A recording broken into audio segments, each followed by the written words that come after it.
什么时候养猪了呀？不对呀，我昨天来他们家玩的时候还没有猪呢，有点吓人呢。算了，我还是不找他们玩吧，我去找大明玩。我走这儿，我走这儿。那我跟着。哎，你们两个没在家呀？当然没在家了，在家多热呀。是啊，我跟我哥写完作业就出来玩了。哦，哎，甜甜，你们家什么时候养的猪呀？猪？我们家没养猪呀。是啊，从我记事到现在，我们家压根就没有养过猪。没养猪？不可能！我刚从你们家过的时候，我就听见了猪叫声。七爷，你是不是听错了呀？可能是我们邻居家的。对，不会，我本来呀也以为我听错了，然后呢我就靠着门听，结果啊那声音就是从你们家发出来的。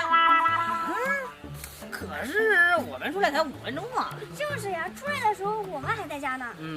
哦，那难道不是猪叫啊？这个哥，那我们去看一下不就知道了吗？行，走吧。对。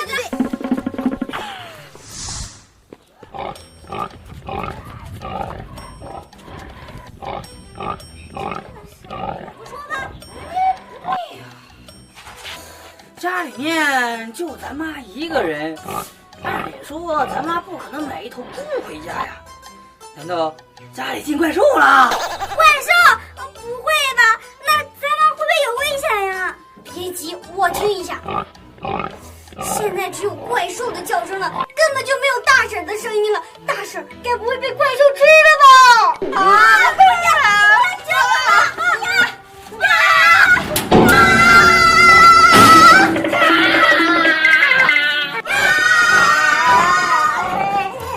我！妈，怪兽呢？不好，我知道了，肯定是怪兽把大婶给吃了，然后变成了大婶的模样。这可怎么办啊？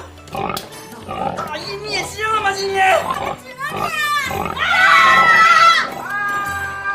哎呦，这睡觉睡得好好的，你们打我干嘛？妈，对不起啊，我们几个以为你是怪兽呢。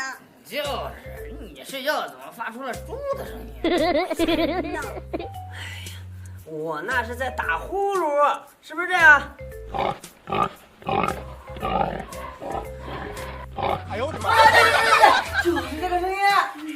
妈，我还以为你被怪兽吃了呢。动画片看多了吧，哪有什么怪兽啊？我去给你们做饭。好，我去帮忙。刚才那边打的应该不轻。